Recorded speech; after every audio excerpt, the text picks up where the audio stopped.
Pronto. Querido Silvério, é um prazer tê-lo aqui. É uma alegria estar fazendo essa conversa contigo. Você, na verdade, foi assim, acho que o primeiro poeta com quem eu tive contato via internet, né? E estava lá no início desse meu projeto aí de ficar gravando poemas, né? Que eu gravei durante um bom tempo diariamente. E você foi, não só me estimulou nesse trabalho, mas me apoiou também. Eu lembro que uma vez eu te pedi, você me mandou uma série de poemas em PDF para eu poder gravar. Isso. Então, é uma alegria te receber nesse projeto aqui. Estou muito feliz com esse projeto, porque a gente já fez, né, 3 lives, temos mais aí, mais duas, pelo menos, programadas, com o João Filho e com o Vladimir Saldanha. Hum. Então, agora eu passo a palavra para ti, para você se apresentar. Provavelmente Ah, pronto. algumas pessoas que estão aqui não te conhecem, então seja muito bem-vindo. Ah, pronto. Eu, para quem não me conhece, né? Eu sou o Silvério Duque, baiano de Feira de Santana, embora eu esteja transmitido aqui perto de Salvador. Estou aqui na cidade de Candeias, né? Onde eu moro com minha família, com minha esposa, minha sogra, duas gatas e minha filha, certo? Que aqui dá o meu apoio técnico aqui, certo? É aqui dá o meu apoio técnico. Eu tenho 42 anos de idade, sou formado em letras vernáculas pela Universidade Estadual de Feira de Santana, acredito em Deus, sou músico de profissional desde os 12 anos de idade.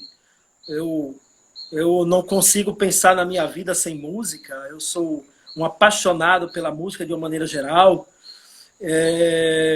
E tenho livros publicados, né? Ou seja, além daquelas publicações independentes que nós temos, né, que nós fazemos sempre no início, algumas até a gente se arrepende depois de ter feito, mas além dessas duas publicações de início, eu tenho um livro chamado A Pele de Esaú, né, pela editora Via Literário, tenho pela Realizações, tem o Ciranda de Sombras, né? A apresentação até do nosso amigo Gessé, que está aqui conosco. E tem uma coletânea de poemas meus, pela editora Mondrongo, de meu amigo Gustavo, né? Pelo menos esse aqui está comigo, aqui perto, do Coração dos Malditos. Também sou responsável por uma antologia da poesia de Feira de Santana e região, publicado pela Mondrongo. E meu mais novo livro é justamente esse aqui, né?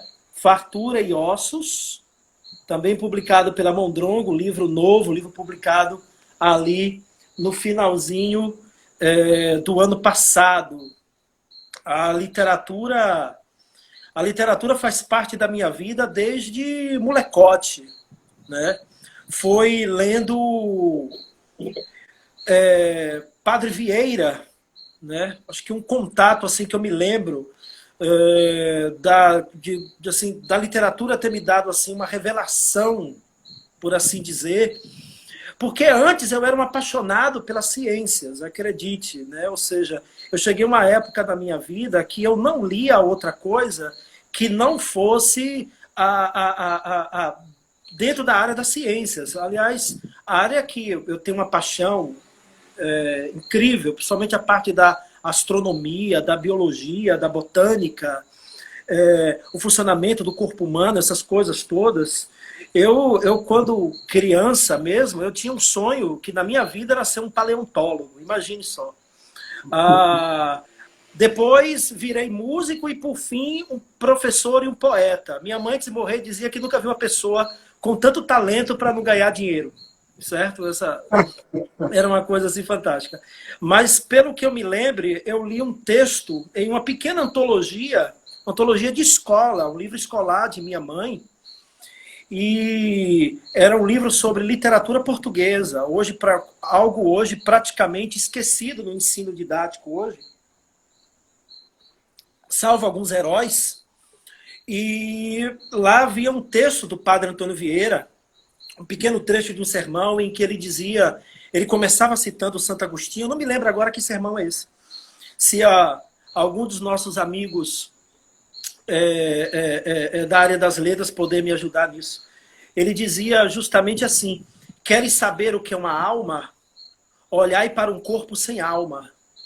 E aí Vieira, com toda aquela oratória, com toda aquela dialética, ele começava. Se o corpo morto é de um sábio, onde estão as filosofias, as dialéticas, as aritméticas, foram-se com a alma. Se o corpo é de um nobre, onde está toda a honradez, onde está toda a jurisprudência, foram-se com a alma. Se é de um militar, onde está a bravura, o ter a vida de outro na espada. Claro que eu estou aqui parafraseando, lembrando isso aqui de memória.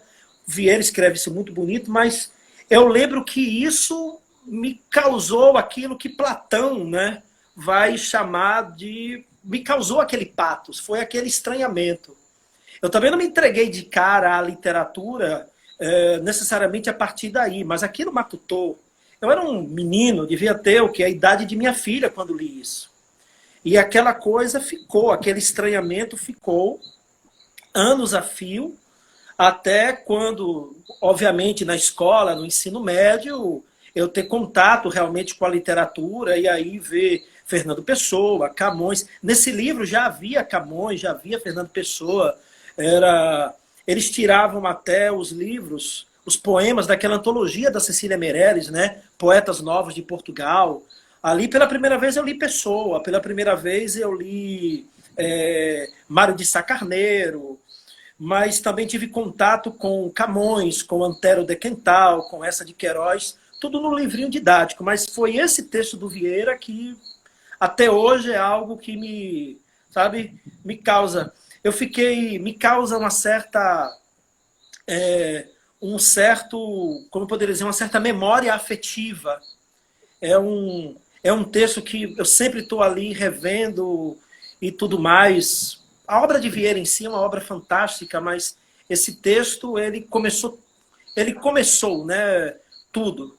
Aquela coisa ficou ali no ouvido, aquela vozinha, aquela consciência, aquela coisa matutando, aquele estranhamento, aquele patos, que é o arquê da filosofia, mas também é o arquê da poesia. Filosofia e poesia nascem do mesmo princípio, tomam caminhos diferentes. Na bifurcação da vida, eles tomam seus caminhos, mas o princípio é o mesmo. O princípio é o estranhamento, é a paixão, é a descoberta de algo novo, e como esse algo novo pode ser revelado, desvendado, descrito. Maravilha. Você toca... Só para vocês que estão aqui acompanhando, depois a gente vai botar lá no Telegram os links para os livros do Silvério e também poemas meus, gravações minhas de poemas dele, né? Tem os poemas que eu já gravei ao longo desses últimos anos. Então, depois lá no Telegram vocês podem ter acesso a esses links. Pronto. Você toca 2 pontos, pelo menos, ou 3, fundamentais aqui, que podem já conduzir, eu acho, nosso papo. O primeiro deles é essa relação com a própria música, né? Que outro dia alguém ainda me mandava uma mensagem aqui, perguntando sobre a relação da música com a poesia. Ela é muito essencial, né? Na verdade, poesia é música, né? Num registro, vamos dizer, distinto. Mas essa dimensão da sonoridade, do ritmo, todos os elementos musicais estão muito por poesia, né? Por muito tempo elas não foram, elas eram extremamente associadas, né? O próprio termo lirismo é um termo musical, né?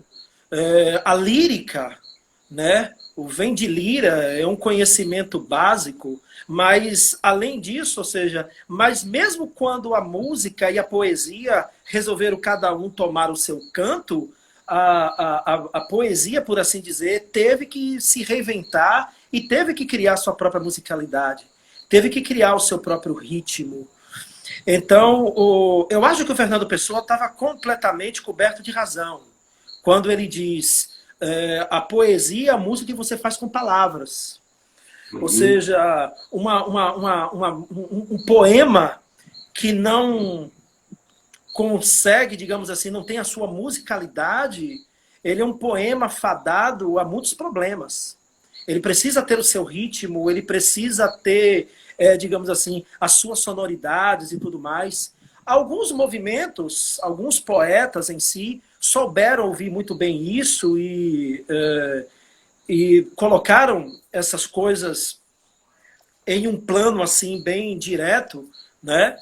Você pega, por exemplo, isso é fácil de se reconhecer num simbolismo, por exemplo, ou até em alguns movimentos pós-modernos. Mas se você olhar, por exemplo, a própria história do soneto, certo?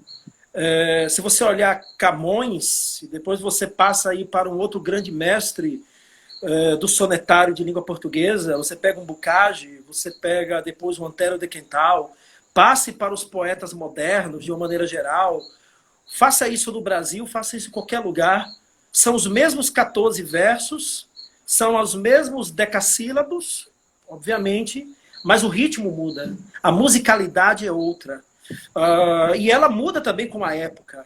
A maneira de se ritmar um poema no século XVI é muito diferente se ritmar um poema agora no início do século XXI. Cada um desses textos tem a sua própria música, tem o seu próprio caminhar, o seu próprio andamento.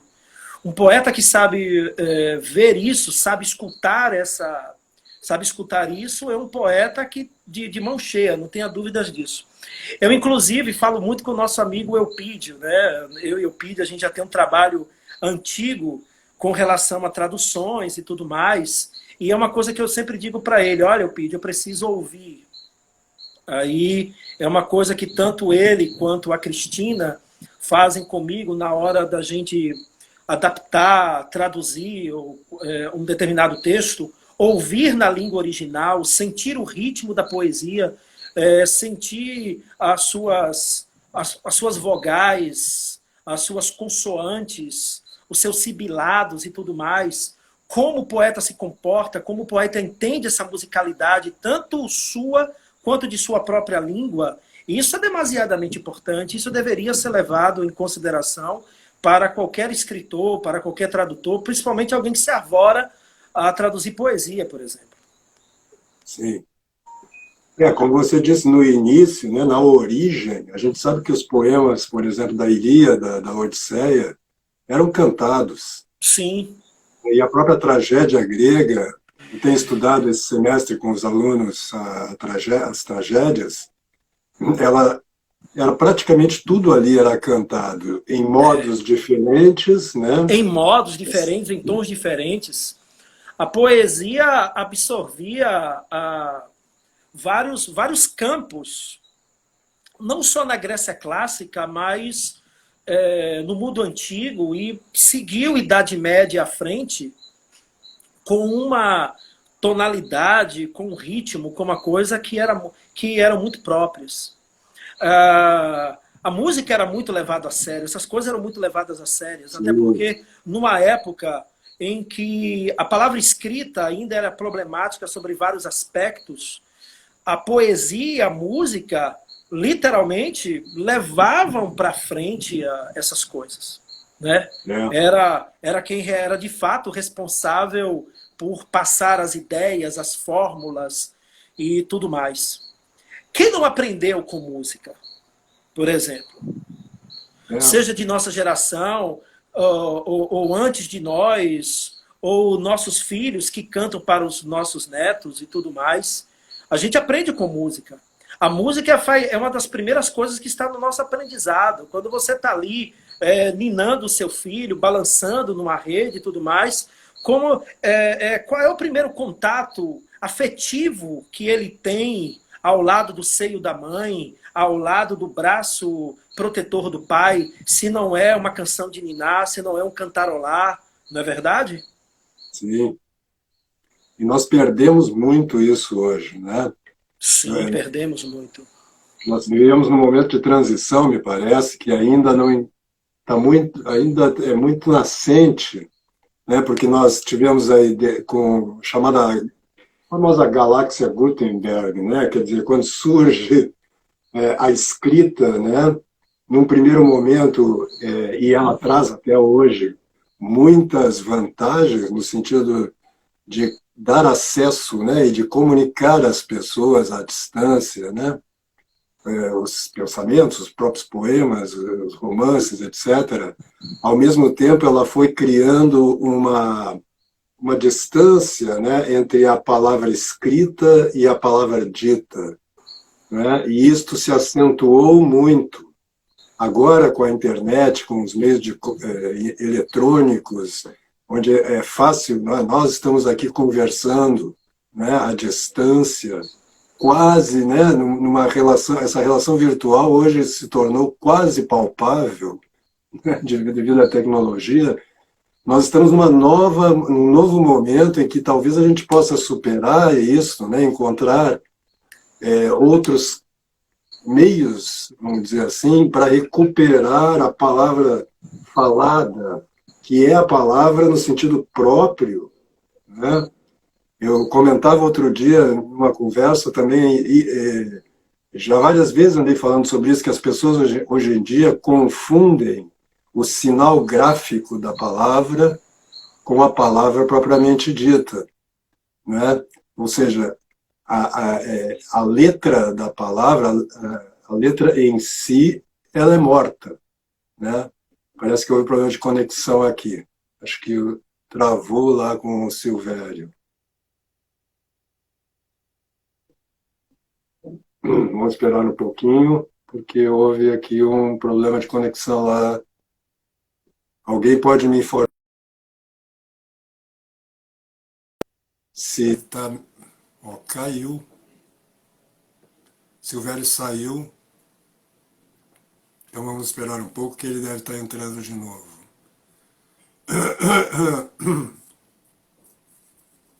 Alguém pode me informar aqui pelo chat, por favor, se continua a transmissão? Ah, tá voltando aqui.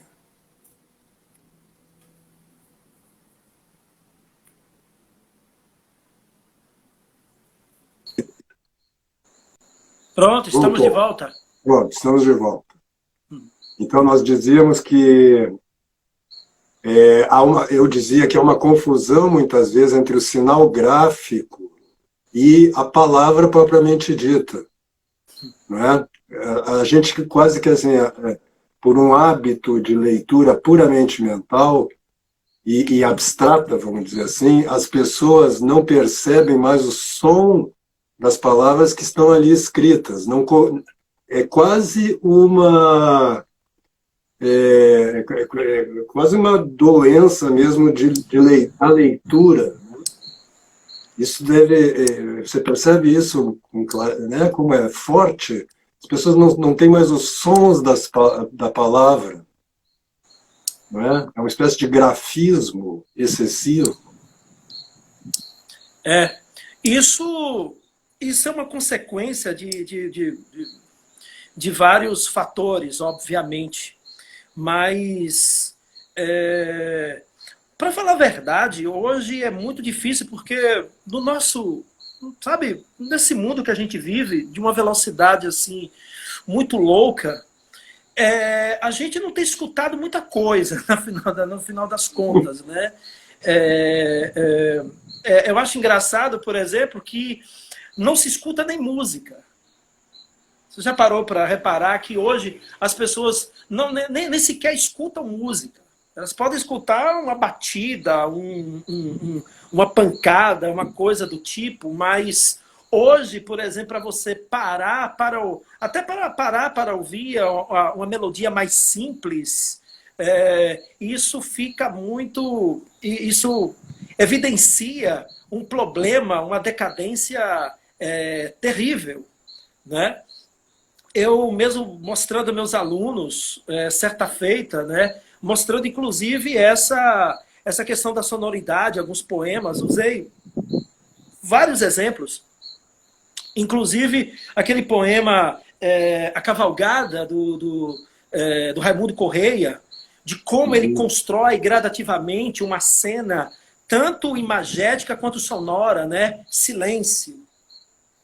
uma pausa. E depois ele vai construindo toda uma paisagem, né? A lua banha a solitária estrada. Depois ele vai dizer, homens, vêm a trote largo, e aí tal. E de repente, quando ele vai chegando nós, ele vai assim, algo como do ritmo, né? Que ele fala do ritmo, do balançar, da enorme cavalgada. Então, quando você chega na cavalgada, você sente o ritmo digamos assim, o ritmo do trote do animal, né? Então, algo, é que eu não lembro o verso aqui agora, mas é algo como...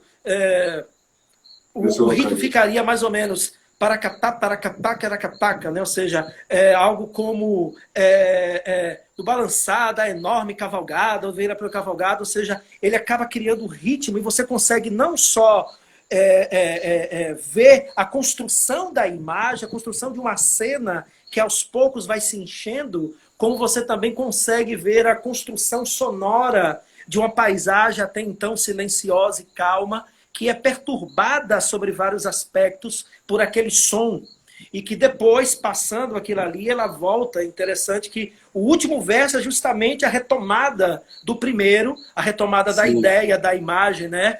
É a lua banha a solitária estrada, né? Ou seja, essas coisas hoje são muito difíceis das pessoas perceberem, né? Essas pequenas nuances sonoras, né? De imagens e tudo mais. Sim. Não, eu ia dizer que peguei o poema aqui. Ele diz, na cavalgada o estrépito que aumenta, né? Eu acho que era esse verso que você buscava, né? Na cavalgada o estrépito que aumenta. Ele te dá mesmo a sonoridade da cavalgada, né? E a gente vai ter esses exemplos em vários momentos na poesia brasileira. E uma poesia, por exemplo, bem lida, não só no sentido de pontuação, mas no sentido também de você obedecer essa sonoridade, isso aí faz uma diferença muito grande, né? Você lê, por exemplo, Triste Bahia, o quão dessemelhante estou e estás de nosso antigo estado, né? Ele precisa, se você sente essa musicalidade, você se deixa amarrar mais ainda pela poesia, né? Ou em um caso mais lírico, quando ele diz goza da flor da mocidade, que o tempo trota toda a ligeireza e imprime em cada flor sua pisada. Oh, não aguardes que a maduridade te converta esta flor, esta beleza, em terra, em cinza, em pó, em sombra, em nada. Então, o poeta sabe do que ele está construindo. Ele é uma profusão tanto de imagem, mas é também uma profusão sonora, é uma profusão rítmica, é uma música que está sendo colocada ali. É como eu falei, ou seja, quando a música propriamente dita se separa da poesia, a poesia se reinventa. A música também se reinventa e a poesia precisa reinventar. Ela precisa criar os seus tambores, precisa criar os seus trompetes, precisa criar os seus coros. E isso aí é demasiadamente importante. Ela tem que andar agora com suas próprias pernas, ela tem que inventar sua própria música.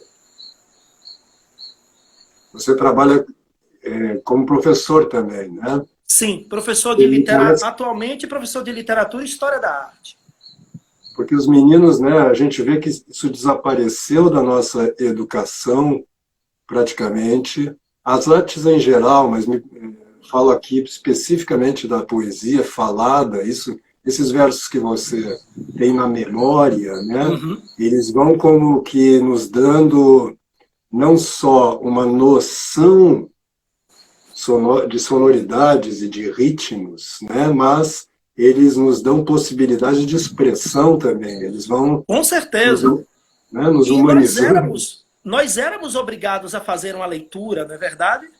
Você ir para a frente da sala, a priori, era um constrangimento terrível, mas com o tempo, aquilo ali era uma excelente preparação para que você se colocasse diante das pessoas, soubesse falar, soubesse se expressar, soubesse encontrar o tom exato de sua voz, os seus ritmos e tudo mais. Era terrível de primeira, mas quando você pega o gosto, você faz até questão de ir, né? Sim. Eu como ainda sou, eu como sou um dinossauro, por assim, pronto, Finalmente, finalmente. gente, tem algum capiroto aqui enchendo o saco. Porque Imagine, primeiro travou aí, e aí eu aqui fiquei tentando conectar e não entrava. é, ou seja, ficou ficou aquela questão, né? Eu até estava falando aqui em casa, foi o dele ou foi o meu? Acho que foi, acabou sendo mútuo. Eu acho que foi mútuo.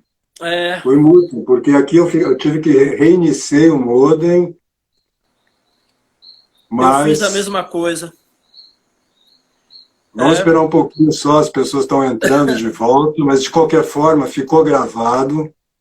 Eu consegui pronto. salvar aqui e a gente está gravando esse aqui também. Então depois eu vou colocar completo lá no YouTube. A gente pode daqui a Fazer uma pouquinho edição. retomar. Eu faço uma edição. Faz uma edição aí para a gente restabelecer nossa conversa. É, Pois é. Acontece. Aquela história, né? A gente fala tanto das tecnologias e tudo mais. A gente estava até justamente fazendo uma certa exaltação disso e de repente a gente sentiu falta até de um sinal de fumaça, algo semelhante. Não é verdade? Ai, ai. Mas é isso. nós paramos Ah, no momento que você estava justamente dizendo que você é um dinossauro, né? é, Foi a última coisa que ficou.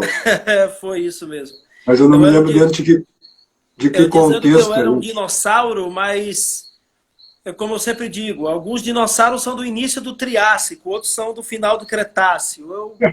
Eu me enquadro ali no final do Cretáceo. Mas, assim, eu consegui pegar determinadas nuances educacionais que hoje, por exemplo, fazem bastante falta. Pelo menos nas salas de aula, eu tenho uma preocupação muito grande em fazer com que isso aconteça, né? Para que o aluno tenha um contato de fato com o texto, né? Sim, O texto é demasiadamente importante. Eu brinco muito com meus alunos dizendo assim: se você não lê em casa, você vai ler na sala de aula, você está aqui para isso. Então, ou seja, ele vai ter que ler. E a leitura é algo que não pode faltar sobre aspecto algum. A leitura em todos os sentidos, o contato com o texto, a interpretação do texto, mas acima de tudo, você ter essa relação, uma relação, digamos assim, sensorial com o texto. Isso é demasiadamente importante. A gente pensa em conhecimento ou em termos de razão ou em termos de emoção, mas há um meio termo aí que é o termo sensorial. A gente, muitas vezes, a gente esquece que no meio da razão e da emoção, existe um mundo de sensações que faz justamente o alinhavo entre esses dois campos.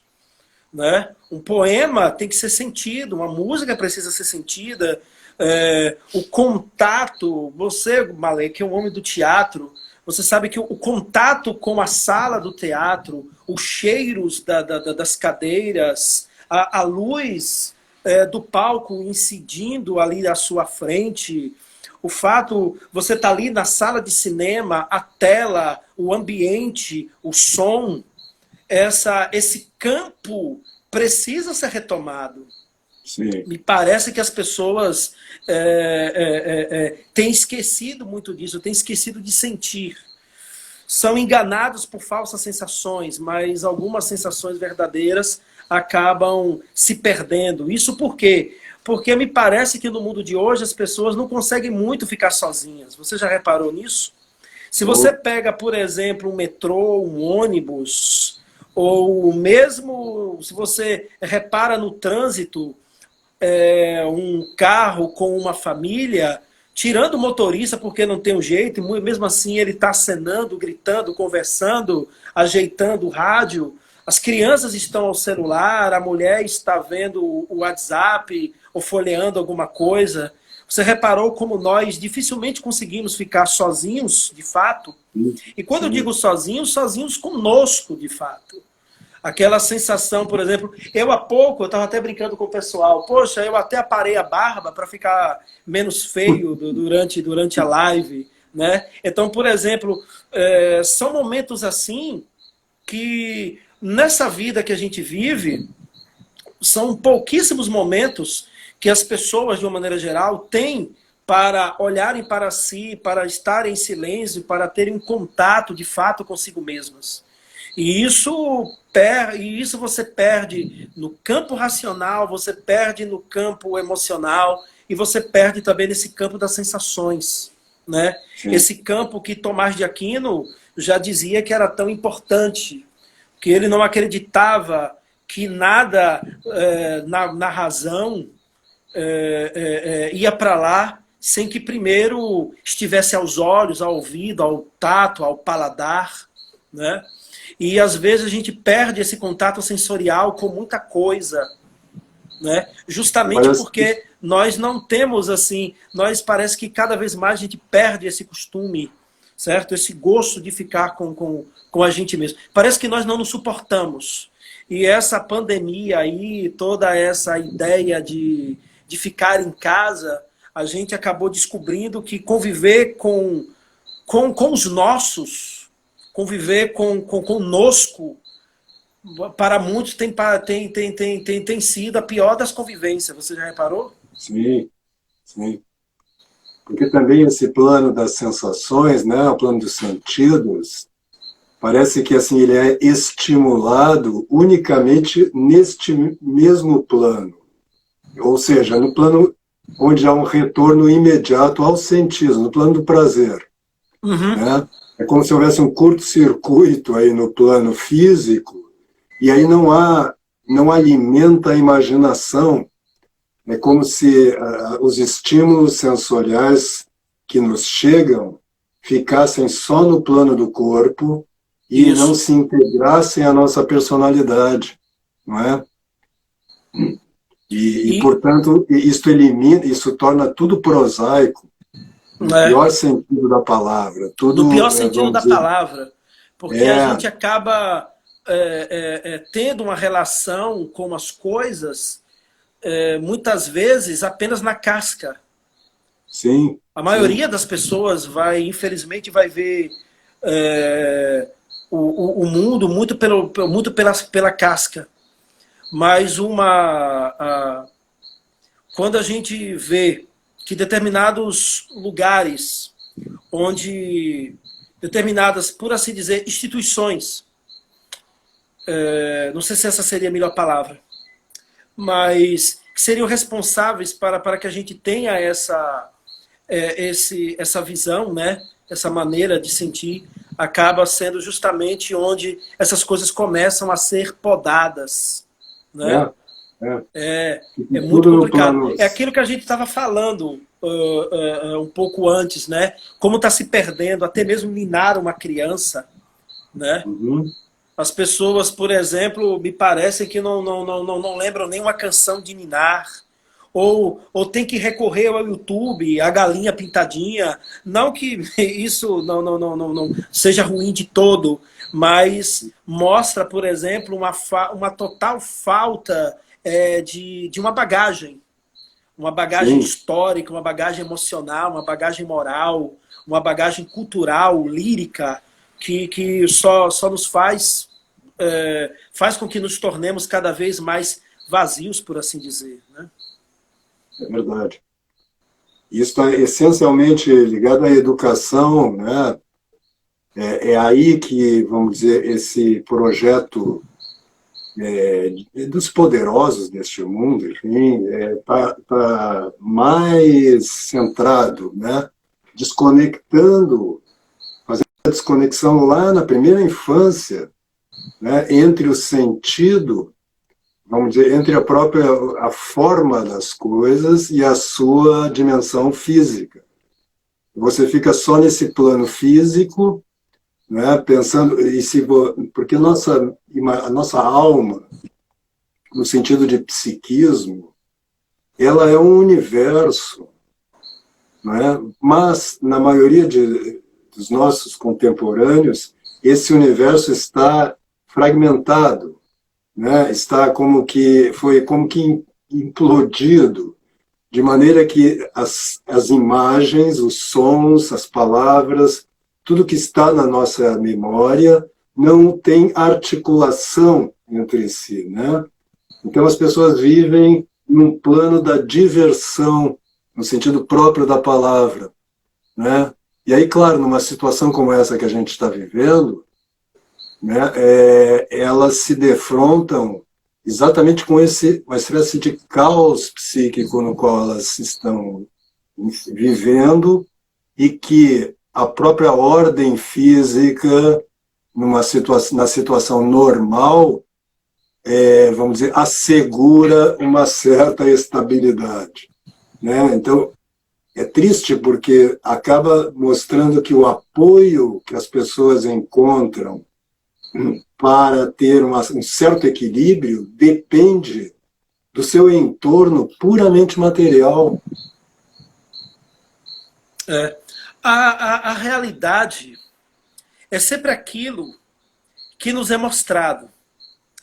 Platão já ensinava isso centenas de anos antes de Cristo, por exemplo, né? Ou seja, a gente acaba sair da zona de conforto, buscar planos mais profundos e tudo mais, requer uma série de coisas, desde o esforço físico e mental até uma certa propensão moral muito grande para que isso aconteça. E, ultimamente, a gente tem visto que essas coisas têm diminuído cada vez mais, até porque a gente tem visto como essas partes mais profundas, né, essas simbologias e tudo mais, vêm se perdendo para uma visão sempre rasa, sempre imediata, sempre mastigada e tudo mais. Mandar um alô aí para o Gustavo Felicíssimo, né, que aderiu aí, nos deu um alô, ao João. A galera tá voltando, né? Tá voltando. Aos poucos, graças a Deus. Por exemplo, é terrível a gente ver, por exemplo, que muito do nosso mundo, e eu digo de uma maneira muito generalizada mesmo, tem perdido muito de sua simbologia, né? Ou, antigamente, sim, símbolos que até então eram fáceis de se reconhecer no dia a dia, hoje... Um abraço aí para o professor Vinícius, colega também, ou seja, coisas que, por exemplo, eram muito fáceis de se identificar no dia a dia, né, na nossa concepção cultural, por assim dizer, hoje são praticamente perdidas e tudo mais. Você quer ver uma coisa? Eu fui criado como um católico, por assim dizer, embora não seja, mas... tem um carinho muito grande. A minha família de uma maneira geral, principalmente da parte de pai e mãe, é bastante diversificada nesse sentido religioso, né? Católicos, protestantes, pessoal ligado ao candomblé e tudo mais, e a gente vive muito bem, diga-se de passagem. Mas, por exemplo, eu tenho... Como eu fui criado, por exemplo, como um católico, por exemplo, eu sou muito apaixonado pela simbologia do catolicismo, que é uma simbologia, é uma poesia imagética muito forte, né? que está na raiz de nossa cultura de uma maneira geral. Você abre a boca e diz, eu não sou católico, eu não acredito em Deus. Problema seu, ou seja, aquilo está na essência da nossa cultura e... se você não reconhece isso, paciência. Então, o que acontece? Eu vejo, por exemplo, reparando outro dia, algumas matragas anunciando a passagem de uma procissão, um pouco antes do início aí da pandemia, anunciando uma procissão do fogaréu. E eu obviamente, né, respeitosamente, parei não só para ver, como apreciador da cultura de uma maneira geral, mas em respeito aquele ato, né, daquelas pessoas e tudo mais. E é incrível como as pessoas ao redor, boa parte das pessoas ao redor, achavam aquilo ali uma coisa do outro mundo. Como se nós, por exemplo, vivêssemos num país muçulmano. Não estou aqui agredindo a religião de ninguém, só para você ter uma ideia, ou seja, como se nós estivéssemos num país muçulmano, como se nós estivéssemos nesses antigos, né, nessas antigas repúblicas soviéticas, onde praticamente essas coisas foram abolidas por uma simbologia, por um outro tipo de simbologia e tudo mais. É incrível como as pessoas achando que aquilo ali era uma coisa alheia a toda a sua realidade, quando aquilo não é. Então é incrível como a gente tem perdido muito desses símbolos, muito dessa... O Fernando Pessoa dizia isso, né? Tudo é símbolo e analogia. Quando você não consegue aprofundar nessas coisas, quando você não consegue interpretar os símbolos à sua volta, muitas vezes símbolos que fazem parte da sua cultura, mesmo que estão na essência da sua cultura, a gente vê que a gente vive numa situação de decadência terrível. As pessoas pensam muito na política, acham que a gente vive numa política assim, numa política assada, que a decadência se faz por economia, a decadência se faz por política. A decadência de uma sociedade se faz de dentro para fora, e não é na política, não é na economia, não. A decadência de uma sociedade se faz na sua cultura. Quando as pessoas, quando a geração não consegue reconhecer, olha para um samba sendo tocado e vê aquilo como uma coisa estranha, para dar um exemplo aqui no Brasil, quando eles olham para a procissão, independentemente do tipo de religião que eles sigam, mas eles olham para a religião, para uma procissão, como se aquilo fosse algo de Marte, de Júpiter, de qualquer galáxia, não muito distante, ou por aí vai, a gente vê que aí a gente consegue reconhecer uma decadência. Porque a decadência de fato se faz na cultura. A decadência de fato faz quando a nossa arte é decadente, quando a nossa música está decadente, quando você não consegue mais reconhecer uma melodia, quando você não consegue ir além de uma metáfora simples, quando você não consegue ir além, quando você não consegue interpretar sequer uma cena de novela. Perdoe-me para quem gosta, mas eu acho uma coisa muito mastigada. A gente reconhece. Isso sim é uma decadência. Aquele que escreveu aquela História da Humanidade, né? Will Durant ia concordar comigo. O João Filho está dizendo aí para mim que eu sou rapper e não sambista aqui por causa do gorro, né? E aqui tá meio friozinho e eu não tava achando meus bonés, nenhum boné aqui. E se eu tirar aqui, por causa da luz, a careca vai ficar muito iluminada, então eu tenho que... Às vezes isso aí então, de fato é muito grave, porque dentro da própria igreja isso aconteceu, né? Quer dizer, esse racionalismo excessivo, este apoio puramente na razão raciocinante, vamos chamar assim, né, que entrou dentro da própria igreja, por vários motivos que aqui a gente não precisa analisar, foi tirando os próprios símbolos dos templos, as traduções da Bíblia, elas vêm decaindo ano a ano.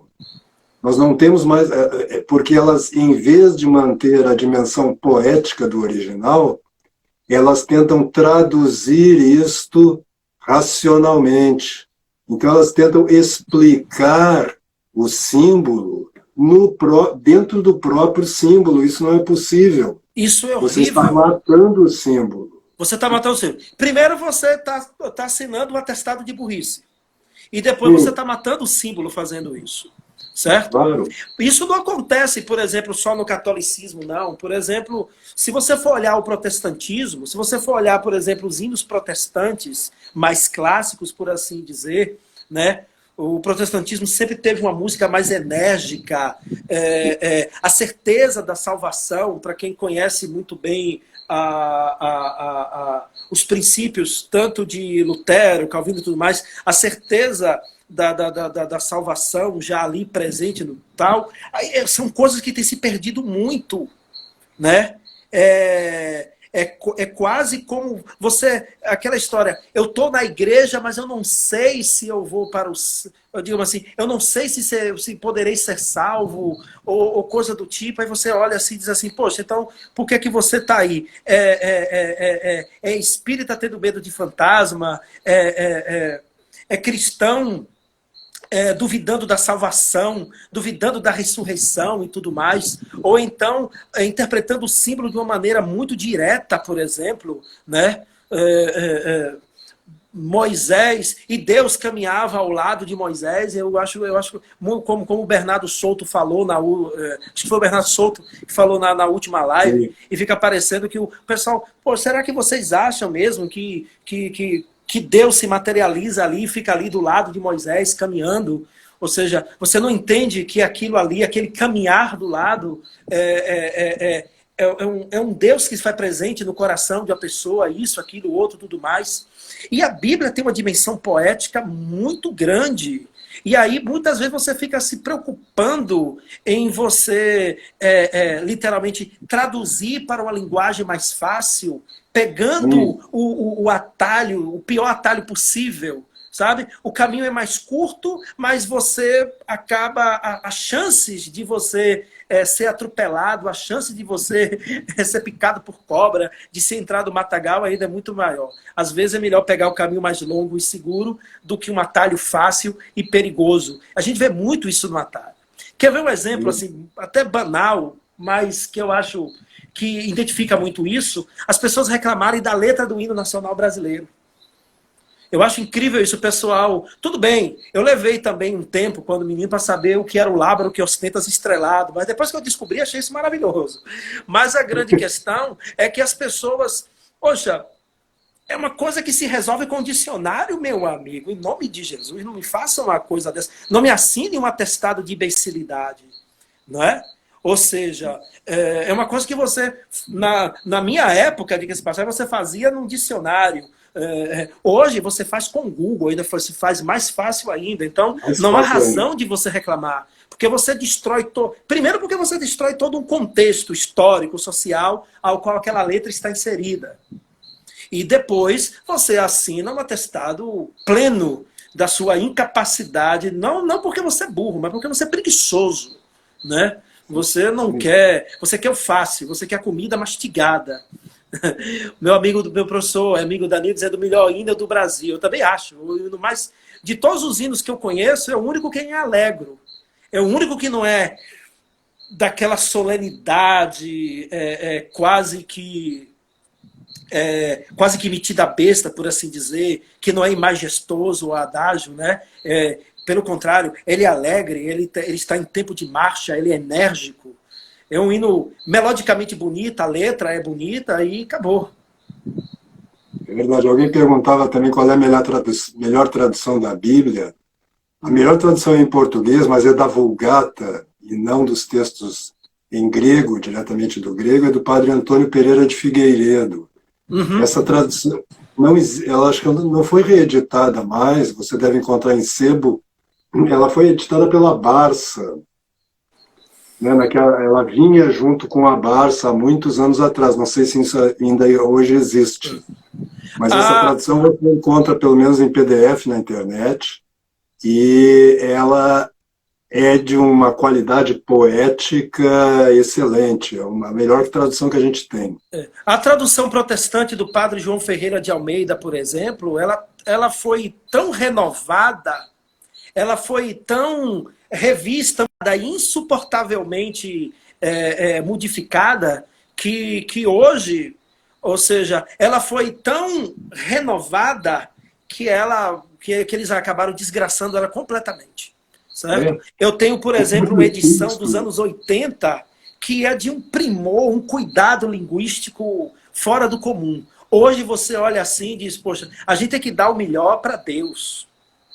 Né? Se você é um homem religioso, você precisa dar o seu melhor para Deus. E às vezes eu olho, se não quer dar o melhor para você, dê pelo menos para o Senhor, em nome de Jesus. O que é que acontece? Parece que se faz justamente o contrário. Parece que se esquece que longo é o caminho e estreito é a porta que leva à salvação. As pessoas hoje querem atalho para tudo, até para salvação. E aí, ou seja, muitas vezes no caminho mais curto vai ter um buraco diretamente para o inferno. Eu estou falando isso dentro de toda uma simbologia para todos os campos também. Certo? Sim. É a própria, uma coisa que eu sempre procuro passar para os meus alunos também é o amor pela etimologia, não é? Sim. Vamos dizer assim, pela própria história da palavra, porque como nós também, né, acho que a partir de 50 já, mas a partir de 60 com certeza, o latim e o grego saíram do ensino, né? Hoje em dia a gente sabe que inclusive em seminários católicos não se ensina mais o latim, o que aí então é o absurdo dos absurdos, né? Eu digo do rito latino-romano, né? Então as palavras começam, elas perdem sua densidade, né? Quantas vezes quando você vai na etimologia da palavra, como é o caso, por exemplo, de teatro, que é o lugar de onde se vê, está todo ligado a Theos, a Deus, a luz na Grécia, né? As pessoas já não têm esse amor pelas palavras, né? O amor pela língua. Né? Dizia o poeta, minha pátria é minha língua. Claro. Nós perdemos isso completamente. É como você disse há pouco, o nosso horizonte hoje se limita ao sociopolítico. Não há mais transcendência. Não. E é por isso que os homens vivem tão angustiados e tão insatisfeitos, né? E acabam projetando essa insatisfação no plano sociopolítico, né? Então fica um círculo vicioso que vai achatando cada vez mais a nossa cultura.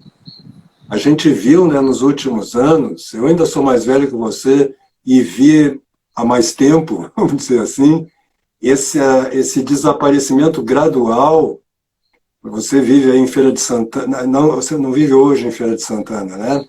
Eu trabalho ainda, eu estou em Feira de Santana, quer dizer, agora estou em casa, né, tal, mas em Feira de Santana eu trabalho ainda em Feira de Santana. Eu fico mais em Feira de Santana que aqui na minha casa.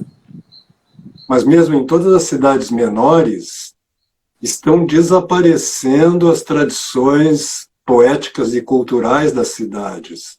Está tudo ficando numa mesmice, vamos dizer assim, superficial. As pessoas falando tudo igual, nós estamos perdendo. Eu vejo que os meninos já não têm a memória das canções populares da sua própria região. Acho que aí no Nordeste isso é um pouco melhor. Não, mas ainda aqui assim... ainda você encontra, mas se perde. Você talvez a coisa seja menos intensa, mas se perde. Por exemplo, Feira de Santana é uma cidade, por exemplo, que se orgulha muito de sua tradição sertaneja, entre outras coisas, tal. Mas, por exemplo, e aí eu falo até com certa dor no coração e até por motivo até de denúncia. Parece, por exemplo, que coisas como o IFAM, entre outras coisas, não existem em Feira de Santana. Aqui, por exemplo, as pessoas destroem uma casa do século XIX sem a menor cerimônia. Se você tem uma ideia, aqui há pouco tempo destruíram um antigo casarão que, entre outras coisas, além de ter sido de um dos mais antigos donatários da cidade, quando ela ainda era a vila de Nossa Senhora de Santana, aquelas coisas todas, lá no final do século XIX, ela ainda ostentava uma placa deixando bem claro que, durante um determinado período de visitação, ela abrigou o imperador Dom Pedro II em visita em Feira de Santana, em tal época, em tais dias de 1800 e tanto. E sem cerimônia nenhuma, essa casa foi transformada foi transformada, por exemplo, em um estacionamento, ou foi uma loja de roupas de qualidade duvidosa, ou coisa do tipo. Ou seja, aqui na minha cidade, a memória é agredida de uma forma absurda. Você, você chega, por exemplo, você anda pelas ruas de Itália, de Espanha, de Portugal, se você for um bom observador, não faltam placas, pedras de centenas de anos indicando, olha, nessa casa aconteceu isso, morou tal pessoa, aquela coisa toda. Ali, por exemplo, numa praça de um bairro onde minha mãe morava, em Feira, um bairro famoso, um bairro tradicional, havia uma praça com várias placas indicando diferentes reformas que foram feitas assim ao longo de meio século. E na última reforma, o maravilhoso prefeito da cidade, que foi candidato a senador, ainda bem que não ganhou. Se bem que os que ganharam aqui também foram uma porcaria. Deixa quieto. Ele teve a genialidade de tirar todas aquelas placas e apenas colocar a placa dele, ou seja, um ataque tanto de cunho político quanto de cunho histórico, cultural, uma agressão à memória fora do comum. Né? Então imagine a memória popular de uma maneira geral. Você tem uma ideia? Eu fui criado quando menino, por exemplo, com minha avó, quando eu e meu avô, nós íamos para a roça, a gente tinha que levar um taco de fumo, né? Um fumo de rolo. Não sei se as pessoas que estão aí assistindo sabem do que eu estou falando, mas era um fumo de rolo e uma garrafinha com um pouco de cachaça. Porque se nós encontrássemos a caipora em uma das encruzilhadas, eu não sei como vocês aí de São Paulo chamam, tem um nome para isso, mas aqui a caipora, né? Para que ela não desviasse os nossos caminhos, a gente oferecia aquele fumo, aquele pouco de fumo e aquele pouco de cachaça. Minha avó não deixava que essas coisas faltassem.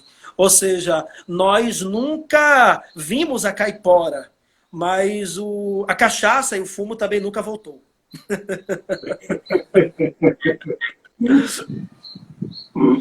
Isso aí tem acontecido não só no Brasil, mas em outros países parece que a coisa é um pouco melhor ainda. Uhum. Mas nós não temos amor pelo nosso passado. Não, então, não temos não. Não adianta falar que o Brasil é um país do futuro, se esse futuro não está alicerçado numa história. Esse futuro é abstrato, não é? Então acaba assim, eu sou de Porto Alegre, né? Eu sou gaúcho, mas estou em São Paulo há muitos anos. Agora eu estou no interior, graças a Deus, mas eu morei muitos anos na cidade de São Paulo. Nas últimas décadas, ela foi destruída, não sobraram quase nada dos edifícios tradicionais, né? Tem ainda o pátio do colégio, que ainda é preservado, mas pouquíssima coisa sobrou. Né? Houve aquele na década de 70, né, e 80, a construção de muitos viadutos, o famoso Minhocão, que destruiu uma região toda da cidade, onde não se pode morar do lado, né, por causa do barulho, enfim, aqueles prédios antigos ali se tornaram quase que assim favelas de cimento, né? E isto é generalizado. Enquanto você falou uma coisa muito importante no início da conversa, né, que não adianta a gente tentar, de forma muito imediatista, né, melhorar a nossa cultura no sentido mais imediato, a nossa sociedade, sem que seja restaurado o plano da cultura. Né? Nós temos que retomar o caminho. É como se houvesse aí 50 anos de um abismo, né? Que é preciso recuperar, é preciso que nós, de novo, falemos a nossa língua, né? Falemos poeticamente, redescobramos um senso artístico e poético que o brasileiro tem. Eu gosto muito da música popular brasileira, ali produzida na década de 40, 50. Nós temos poemas ali que hoje o homem normal, o homem médio, sequer compreende. E aquilo era tocado no rádio. Né? Coisas como Chão de Estrelas, né? Que nós perdemos aquele vocabulário. E não eram eruditos que compunham aquilo. Não eram, não. Não, eram poetas populares, pô. Havia porque, como João Filho colocou ali, né, havia uma preocupação, tem um ex-aluno meu aí, Cleiton, acho que é Cleiton, né, que não conhece o passado, comete os mesmos erros dos antepassados. Ou até pior, né? Porque acaba cometendo os mesmos e erros muitas vezes piores. Você quer ver uma coisa? O desprezo que nós temos pelo passado, ele não é uma coisa de agora. O nosso modernismo se iniciou desprezando o academicismo, desprezando qualquer tipo de influência clássica que nós poderíamos ter, e isso não foi, ao contrário do que muita gente possa pintar, muitos professores aí de literatura possam pensar, isso não foi algo de raciocínio, de caso pensado, né? Somente se tratando de Oswald de Andrade e a patota dele. Isso era pelo simples fato de que eles não tinham uma compreensão mais aprofundada do que de fato era a arte brasileira e de tudo mais. Era muito mais um desprezo por aquilo que não compreendiam, né? Gustavo lembrando aqui que é uma falsa vanguarda, né, por assim dizer. Era um desprezo por aquilo que eles não compreendiam, do que necessariamente era uma tentativa de mudança, uma tentativa de releitura. Se você for comparar, por exemplo, o início do modernismo em Portugal, com Pessoa, Sá Carneiro e tudo mais, você vê que tudo que Pessoa faz ali não está longe do tradicional. Sim. Você não faz o novo sem um pé no passado. Sim. Não vá me dizer que Picasso é totalmente, por exemplo, é totalmente inovador. Se você fizer isso, você vai pagar um mico diante de quem realmente compreende aquilo ali. Né? Sim. Das leis da frontalidade egípcia até a arte barroca espanhola, os quadros de Picasso estão carregados de tudo isso. Só que ele faz a maneira dele. Drummond compreendeu isso mais tarde, e mais do que ninguém, ali na primeira fase do modernismo, Manuel Bandeira. Não é à toa que Manuel Bandeira sempre teve um pé atrás, ou seja, ele sempre foi, ao mesmo tempo que ele foi um poeta da blague, da piada, do poema rápido, ele também foi um romântico tardio, foi um poeta do soneto, foi um poeta que sabia que há uma diferença muito grande entre você amar as cinzas e preservar o fogo. Não é? Sim. Então, ser um conservador não é gostar de cinzas. É você não querer que a verdadeira chama se apague. E aí o que acontece? Isso vai ser compreendido num determinado momento. Quando todo aquele fulgor vanguardista é abandonado, e na verdade ele começa a morrer por si só. Existe aí uma tendência, principalmente paulista, isso um berço aí em São Paulo, aí, que sempre manteve esse fogo fato aí aceso, mas se você vê que em todo o país, de uma maneira geral, se buscou justamente sair disso, que no primeiro momento se fez até necessário ou tudo mais, mas você vai ver que a poesia que vai se fazer em Minas a partir de 30, a literatura que vai se fazer no Nordeste, no Sul, ali por lá de Porto Alegre e tudo mais, a partir dos anos 30, 40, no resto do país, é uma poesia que não coaduna com aquele tipo de coisa que aconteceu. Porém, de onde vêm as principais editoras, os livros didáticos, de onde vêm os principais canais, processos, de onde vêm as principais plataformas educacionais, vindo justamente de São Paulo e Companhia Limitada, eles acabam vendendo para o resto do país, por exemplo, uma ideia, digamos assim, muito romantizada de algo que diga que na sua essência, inclusive, desprezava certos romantismos.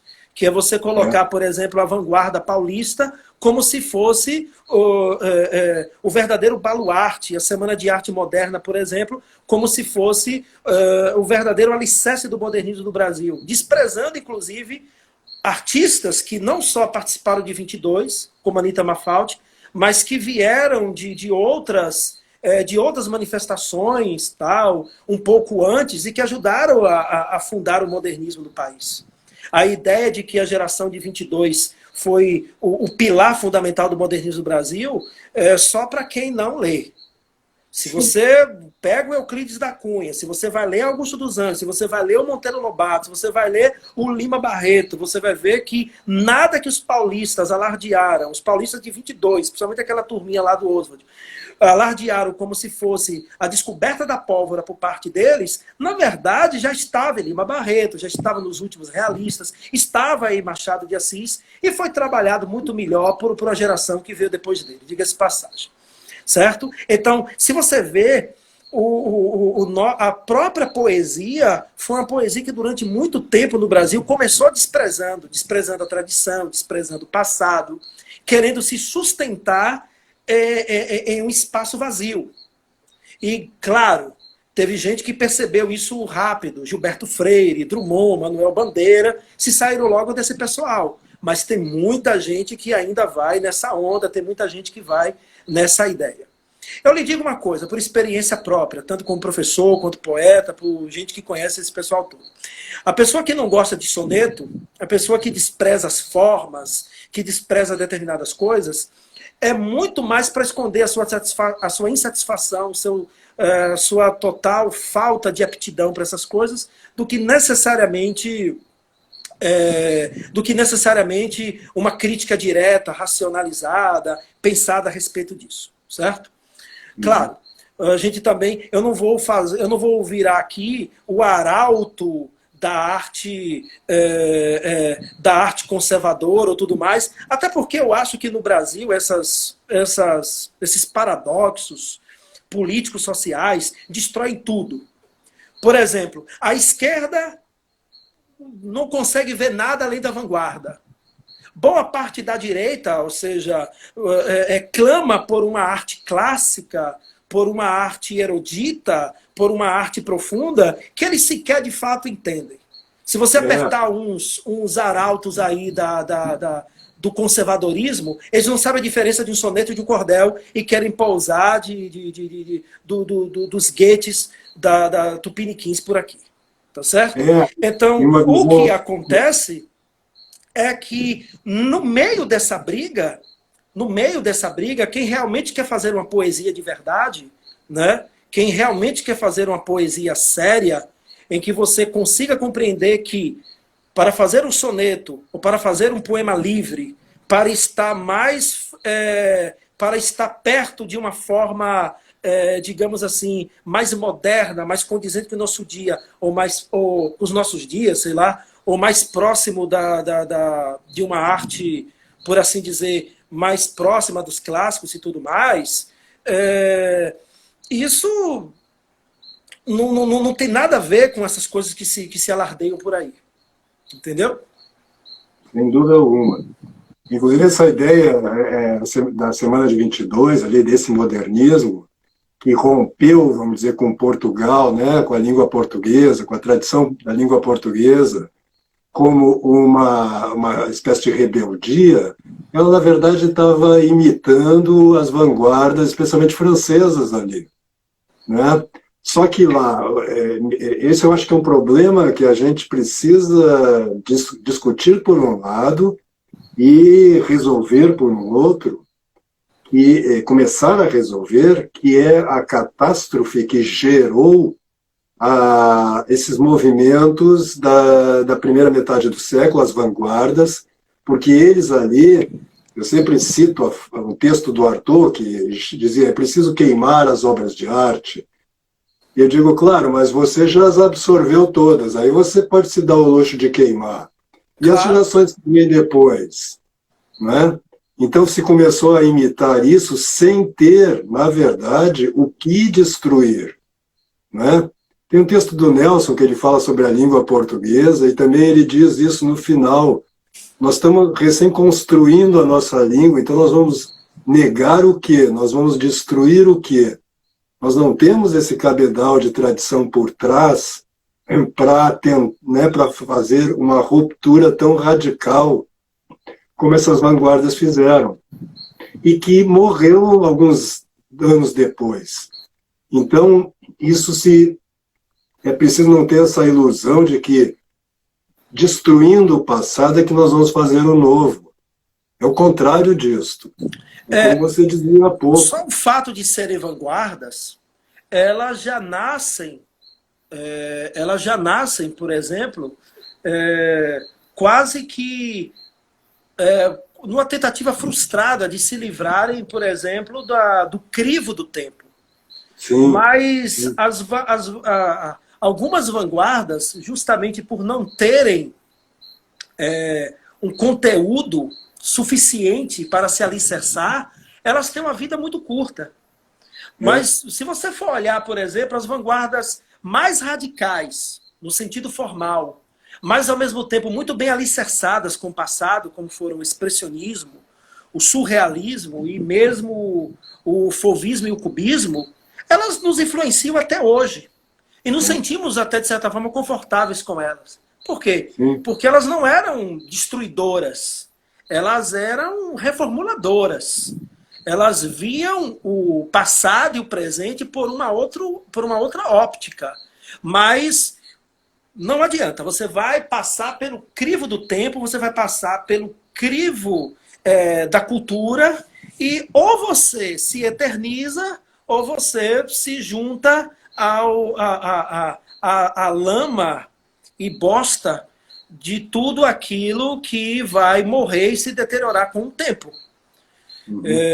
Talvez isso aí mostre o porquê, por exemplo, do expressionismo até hoje ser tão forte em quase todos os campos da arte, e mesmo hoje, cinema, séries, arte de maneira geral, a gente ainda respire essas coisas, e no final das contas a gente apenas acha absurdo ou ri com certa pena daquelas ideias de Marinetti que eram tão divulgadas lá no início do século passado. Agora é incrível, né, como no Brasil, toda ideia que não presta pega fácil, né? A gente tinha tantas coisas legais sendo produzidas lá na Europa. A Anita Malfatti estava bem encaminhada também lá com os expressionistas e tudo mais, mas no final das contas a gente foi ouvir um louco do Marinetti, né? Fazer o quê? E só serviu aqui para dar nome a ônibus velho. Eu sempre brinco que o Caminha foi profético quando ele disse: nesta terra tudo dá.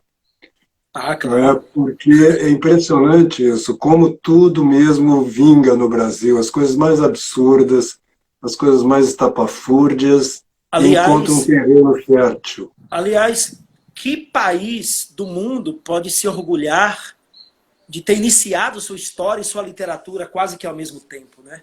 Com aquela belíssima carta. Sim, sim. O Felicíssimo está dizendo: velhinho, você não vai dizer uns poeminhas, não? A gente está sendo cobrado. O João Filho, inclusive, me cobrou aqui. Então, deixa eu fazer uma propaganda aqui, já claro, do livro novo, né? Do Fartura e Ossos, pela editora Mondrongo, né? Esse livro foi um livro que eu fiz para comemorar literalmente os meus 40 anos, né? Ele é uma espécie de autocrítica, poeticamente falando, uma análise dos meus primeiros 40 anos de vida, não só como poeta, mas como pessoa. Quando eu vi que os 40 anos se aproximavam, eu disse assim: pô, agora vamos tomar vergonha na cara e vamos ver o que a gente vai fazer da vida. E eu tive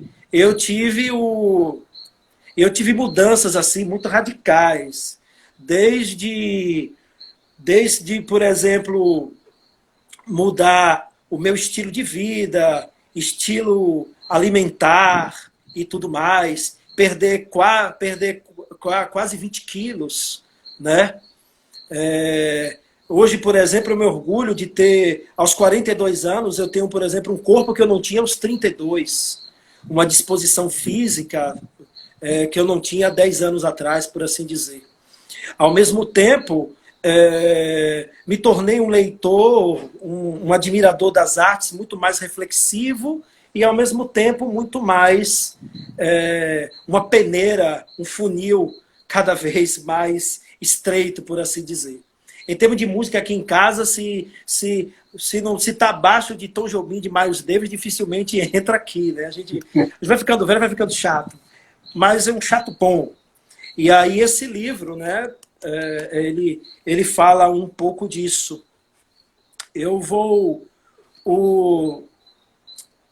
O Danilo me pediu para ler um livro que eu dediquei a ele, aí um colega, mas eu queria, na verdade, começar o livro com um outro poema, até porque eu acho que ele tem a ver com... eu acho que ele tem a ver com até esse papo que a gente está fazendo, né? Entre, por exemplo, a questão criativa, a questão, por exemplo, das mudanças radicais que nossa vida tem e tudo mais. Então, o soneto diz assim: quantas coisas desfeitas num só gesto, anos de amor no ódio de um minuto. Quantos sonhos ruídos pelo tempo, tanta glória esquecida de um só golpe. Não subestima a força de um instante. Tudo que é breve fica de algum jeito. Tudo que é breve dói, e por isso vive. E de perder-se tanto é desejoso. Por isso, eu quero a paz de quem esquece, e a imensa fome do primeiro choro. Assim o meu tempo será sempre agora. Vivendo de viver cada momento, a minha vida será sempre longa, e a morte de esperar será bem-vinda. Não é? A Parmênides dizia: não importa para onde eu vou, né? Eu sempre retorno ao mesmo lugar. Essa ideia do retorno é muito forte quando você a idade vai se aproximando e você descobre que no fundo,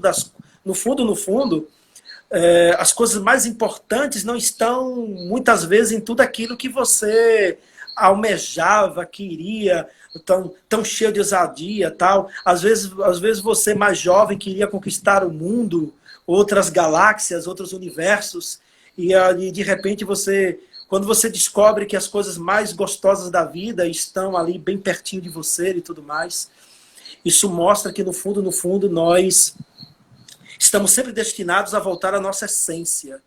Isso é bíblico, né? É o pulvi est revertere. E no final das contas a gente sente saudade de muitas coisas vividas e não vividas, muito mais pelos prazeres simples, né? Às vezes a gente busca as coisas, digamos assim, imensas, mas que justamente pela sua grandiosidade são fáceis de serem quebradas, são fáceis de serem destruídas, né? Anos de amor podem ser destruídos no ódio de um minuto. A glória de um campeão pode acabar de um só golpe. Que o diga o Anderson Silva. Aliás, eu sempre defendo que aquela perna foi quebrada porque o chute foi bem dado. Quem faz artes marciais sabe disso, vai saber do que eu estou falando. Então, o que acontece? Esse eterno retornar, né? Que Nietzsche catou lá em Parmênides, Schopenhauer e Nietzsche cataram lá em Parmênides. A gente sempre volta do lugar onde a gente está. E a gente pode descobrir que as coisas mais gostosas, as coisas mais essenciais estão muito mais perto de nós do que a gente imagina, né? E é justamente esse mundo louco tá aí para mostrar isso. Eu sempre gosto de pensar que as coisas nunca se fazem à toa. Você pode aprender com tudo. Como muitas pessoas... É incrível você descobrir, por exemplo, que muitas pessoas não estão conseguindo suportar os próprios filhos em casa. Algo que, por exemplo, se resolvia há 30 anos, né? lá no final dos anos 80. É incrível como os pais estão descobrindo que têm filhos. Descobrindo que têm pais. Né? Então, se nós não tirarmos lições a respeito de todas essas coisas, a gente vai tirar o quê? As pessoas estão descobrindo também que nós morremos né? Pois é. As pessoas estão descobrindo que nós morremos, que a morte é iminente, Que que a a morte é morte iminente e existe. inevitável. Estão redescobrindo uma coisa que os barrocos entendiam tanto, né? Carpe diem, né? Sim, Memento mori, né? Tempus muito bom. fugit, vita brevis. Então, essa Sim. ideia de que a morte ela é inevitável e que ela é iminente, ela precisa ser resgatada. E por quê? Porque precisa ser resgatada? A gente não pode ficar na ilusão de uma eternidade boba, certo? Sim, A gente sim. vive, de certa forma, a gente vive bem quando nós lembramos de que nós morremos. Sabe qual é uma leitura que eu fiz muito durante essa pandemia e precisava fazer? Foi... é, Tem um poeminha sobre a morte? Tem. Aí o Gustavo perguntando. Sabe o que eu leio muito? Marco Aurélio. Marco Aurélio me acompanhou boa parte aí dessa loucura toda, né? E Marco Aurélio, ele é incrível. Ele diz assim, não existe melhor incentivo do que 3 palavras. Você vai morrer. Aí o pessoal fala, pode jogar os livros de autoajuda fora, pode jogar aquelas besteiras que o Cortella escreve, aquelas coisas todas. Joga isso aí tudo fora. Vai ler Marco Aurélio, pô, vai ler o que presta. Lembra dessas 3 palavras. Você vai morrer. Quando você lembra Você, dessas 3 palavras, aí você não vai querer ficar com sua bunda esquentando uma cadeira, um sofá, e você passando o e você feed do citava, Instagram, do Facebook por meia hora, né? você Tá citava no faltando muito início disso. você citava no início o Padre Antônio Vieira, também tem o Sermão da Quarta-feira de Cinzas, que é de uma beleza excepcional, Ah, né? aquilo é fantástico, aquilo é E ele fantástico. E ele precisa ser fala disso, relido, né? hein? Você inclusive fez uma gravação dele. Eu Fiz leio uma para os meus gravação há alunos, muito assim, tempo atrás, eu leio para os meus alunos, eles ficam loucos com isso. Ele diz lindo, assim: lindo. vive-se uma vida que passa como se essa fosse eterna, e pensa-se numa vida eterna como se essa passasse, né? Ou seja, isso é uma loucura, olhando pelo lado lógico, isso é uma grande loucura e que a gente hoje... Agora, por que isso acontece? Porque nós perdemos essa espiritualidade, nós perdemos esses símbolos. Eles foram substituídos por símbolos vazios, terríveis. Você não tem mais consciência, você tem o quê? Você tem id, você tem superego, não é mais a voz de Deus que fala ao seu ouvido. Agora é uma psique seja lá o que for. A gente tem perdido essas essências. Danilo está dizendo aqui, a ciência evoluiu em funeral. Eu sempre costumo dizer que ciência e religião falam da mesma coisa. As pessoas, às vezes, os meus alunos perguntam, Silvério, o que é que está certo? A evolução ou o criacionismo? Eu sempre digo os dois. Sim. Cada um à sua maneira. Cada um à sua maneira ver o mundo e o interpreta. E no final das contas, você precisa ver